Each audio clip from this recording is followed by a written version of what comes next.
Bismillahirrahmanirrahim. Assalamualaikum warahmatullahi wabarakatuh serta salam sejahtera. Seperti hari-hari biasa, saya akan melaporkan terutamanya mengenai laporan situasi keselamatan yang dibentangkan oleh pihak PDRM di dalam mesyuarat khas Menteri-Menteri setiap pagi. PDRM bersama Angkatan Tentera telah mengadakan sebanyak 731 sekatan jalan raya dan melakukan pemeriksaan ke atas 426,764 kenderaan. PDRM juga telah melakukan sebanyak 26,202 pemeriksaan mengejut dan ianya juga melibatkan sebanyak 4,174 premis.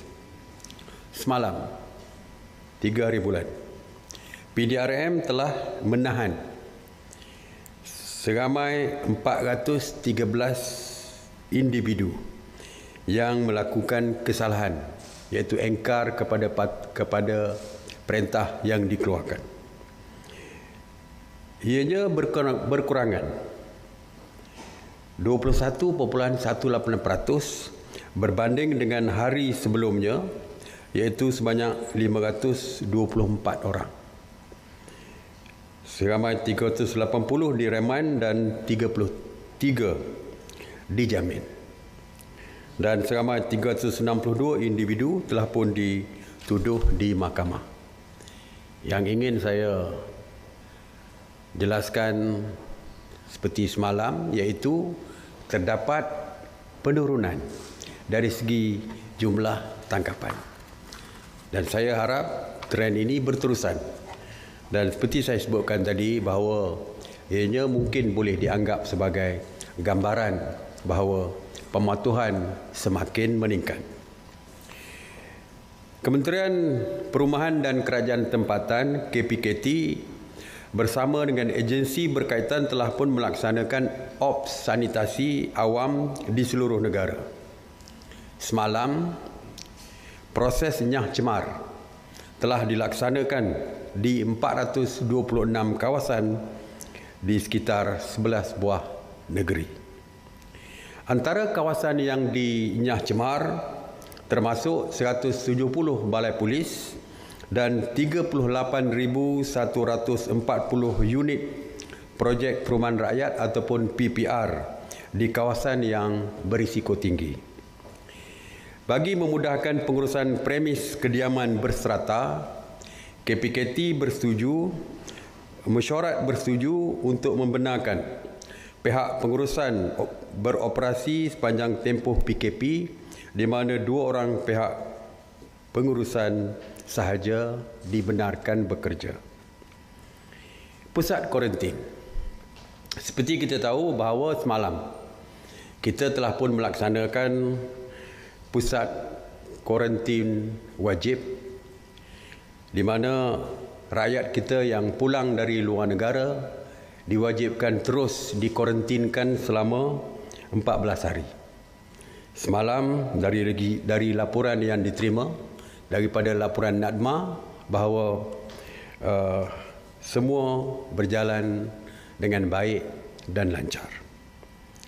Semalam sahaja seramai 1,188 rakyat kita telah pun dikuarantin di seluruh negara, di mana seramai 711 adalah daripada yang dikuarantin adalah yang tiba daripada melalui KLIA. Sejak 19 Mac 2020 di dalam dan pelaksanaan PKP, seramai 4,933 orang telah pun dikuarantin di seluruh negara dan sehingga kini 90 pusat kuarantin telah pun dibuka. Semalam saya menyebutkan bahawa penumpang-penumpang yang ingin meneruskan perjalanan ke Sabah dan Sarawak, mereka tidak dikuarantin di Kuala Lumpur, sebaliknya mereka boleh meneruskan penerbangan mereka selepas transit di KLIA satu atau dua, dan apabila mereka pulang ke Sabah dan Sarawak, mereka akan dikuarantin di negeri masing-masing. Walau bagaimanapun, kedapatan penumpang-penumpang yang tidak mempunyai penerbangan terus untuk pulang. Mereka mungkin tidak mempunyai tiket penerbangan untuk pulang. Belum ada tiket penerbangan untuk pulang ke Sabah dan Sarawak. Atau mungkin penerbangan mereka 3 atau 4 hari selepas mereka tiba di KLIA. Untuk penumpang-penumpang seperti ini, mereka tentu saja terpaksa keluar daripada lapangan terbang. Oleh itu, mereka juga akan dikuarantin di pusat-pusat kuarantin di Kuala Lumpur, Selangor atau mana-mana kawasan yang berdekatan. Semalam keluar berita yang mengatakan bahawa penumpang yang dibawa ke pusat kuarantin dibawa dengan truk penjara ataupun bas penjara. Berita itu adalah berita tidak benar kerana semua penumpang pesawat yang akan dikuarantin akan dibawa menggunakan bas-bas yang disediakan oleh pihak kerajaan ataupun pihak NADMA. Truk hanya digunakan untuk membawa barangan mereka saja. Ini bermakna bahawa berita-berita palsu terus berlega di dalam negara kita, walaupun keadaan seperti COVID-19 ini sepatutnya semua mesti berusaha untuk menenangkan rakyat dan membantu kerajaan, tetapi masih ramai penyebar-penyebar berita palsu dan sebagainya. Seperti beberapa hari yang lepas, ada berita palsu yang menunjukkan kononnya pusat kuarantin yang begitu buruk keadaannya di Sabah, dan ianya telah pun dinafikan. Pihak kerajaan juga tidak berkompromi kepada penyebar-penyebar berita palsu ini. Sehingga 3 April 2020, sebanyak 184 kertas siasatan telah dibuka oleh PDRM dan juga SKMM berkaitan dengan penyebaran berita palsu ini. Daripada jumlah tersebut, sebanyak 20 kes telah dibuka dan mereka telah pun didakwa di mahkamah. Jadi saya menyeru kepada rakyat, sama-sama kita membantu kerajaan untuk menyelesaikan isu COVID-19 ini, bukan cuba mengeruhkan suasana dan menimbulkan suasana yang tidak tenang di kalangan rakyat. Dan saya sebutkan sekali lagi bahawa pihak kerajaan serius bagi untuk memastikan tindakan tegas diambil kepada penyebar berita palsu ini. Tidak ada siapa yang akan terlepas daripada undang-undang yang akan dan tindakan yang akan diambil oleh pihak kerajaan. Pelajar-pelajar, saya nak sebut juga tentang pelajar-pelajar IPT yang berada di kampus-kampus, di kolej-kolej, kampus-kampus. Saya tahu dah lama mereka berada di sana, lebih daripada 14 hari. Ibu bapa mula risau tentang anak mereka, bagaimana kedudukan anak mereka di sana. Kerajaan memberikan jaminan bahawa kita akan pastikan kebajikan anak mereka. Kita akan pastikan tidak ada isu besar yang berkaitan dengan anak mereka, dan dari segi semuanya saya dah sebutkan ditanggung oleh kerajaan. Dari segi kebajikannya jangan diragui. Jadi ibu bapa jangan rasa gundah dan golana, serahkan kepada Kementerian Pengajian Tinggi, insya-Allah anak-anak tuan-tuan akan dijaga dengan baik. Kementerian Pengajian Tinggi telah bersetuju untuk melanjutkan tarikh tutup permohonan UPU online bagi calon lepasan SPM dan STPM ataupun saraf dengannya. Permohonan UPU online untuk Universiti Awam, Institut Pendidikan Guru, Kolej Matrikulasi, kolej komuniti dan institusi latihan kemahiran awam ataupun ILKA dilanjutkan kepada tarikh 17 April 2020. Jadi ini merupakan satu berita yang baik kepada pelajar-pelajar lepasan SPM dan juga STPM. Saya bagi pihak kerajaan ingin mengucapkan tinggi-tinggi terima kasih kepada penyumbang-penyumbang yang selama ini memberikan berbagai-bagai sumbangan kepada kerajaan di dalam membantu kerajaan bagi menghadapi isu COVID-19 ini. Hari ini saya ingin maklumkan bahawa pihak Celcom telah bersetuju untuk menyediakan servis telekomunikasi internet melalui edaran kad SIM prabayar kepada mereka yang dikuarantin secara percuma. Kemudahan 1GB data untuk internet, WhatsApp call, Skype dan 10GB untuk Facebook dan Instagram dapat memberikan kemudahan untuk mereka yang dikuarantin berhubung dengan keluarga mereka sepanjang tempoh kuarantin 14 hari. Kita juga berterima kasih kepada pihak Astro dan Uni5 TV kerana memberikan akses percuma untuk saluran berita dan hiburan kepada pengguna sepanjang PKP ini dilaksanakan. Tuan-tuan dan puan-puan sekalian, saya harap rakyat terus mematuhi setiap arahan serta prosedur operasi standard ataupun SOP yang telah pun diumumkan oleh MKN dan juga oleh Kementerian Kesihatan Malaysia. Tanggungjawab untuk memastikan kesihatan diri sendiri dan keluarga adalah tanggungjawab kita bersama. Dan saya juga berharap kepada pemimpin-pemimpin masyarakat supaya mengambil peranan untuk menjaga kepentingan komuniti di bawah jagaan masing-masing. Kita harap juga pemimpin masyarakat juga memastikan supaya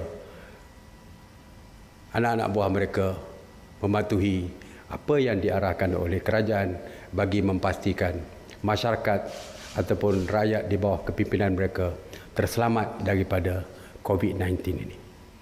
Tuan-tuan dan puan-puan, sekali lagi saya menyeru, saya memohon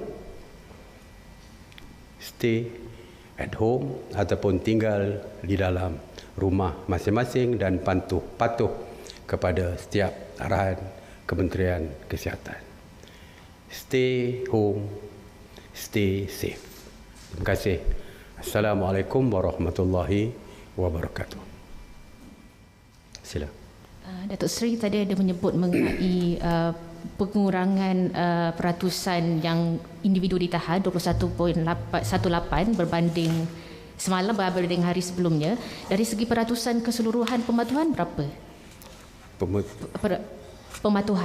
Pematuhan kita belum buat apa-apa lagi. Dulu kita dah sampai ke tahap 97%.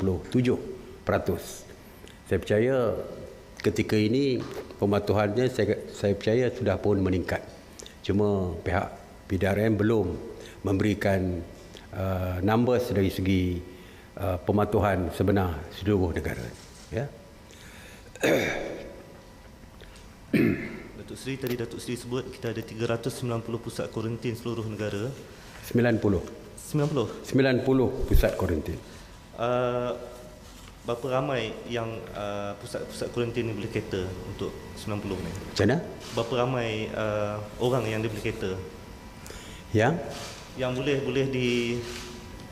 boleh ditempatkan di semua pusat kuarantin. Kita dimaklumkan kita boleh menempatkan hampir 40,000 ya rakyat kita untuk di kuarantin dalam satu masa. Cukup. Lebih daripada mencukupi. Seperti saya sebut tadi, kita baru 4,000 lebih yang di kuarantin sejak daripada awal lagi setakat ini masih banyak lagi tempat yang boleh digunakan. Datuk Seri, sebelum ni Datuk Seri pernah menyatakan mengenai dengan penangguhan pinjaman bulanan tu, sebab ada beberapa pihak yang menyatakan supaya LPPSA juga turut diberi, sama ada kerajaan boleh beri pertimbangan mengenai dengan Untuk perumahan tu. Sebab LPPSA pinjaman perumahan kerajaan. Kerajaan. Sebab even daripada QPAC pun ada menyatakan supaya kerajaan mempertimbangkan. Kita akan mengadakan mesyuarat yang melibatkan sektor ekonomi dan sebagainya di bawah kluster ekonomi. Kita akan dapatkan apa-apa laporan daripada mereka. Setakat ini belum ada perbincangan di dalam mesyuarat khas menteri-menteri. InsyaAllah jika dibangkitkan, kita akan bincang perkara tersebut. Dan ataupun mungkin di dalam mesyuarat jawatankuasa khas kabinet yang akan kita bermesyuarat besok, mungkin perkara itu mungkin boleh dibangkitkan.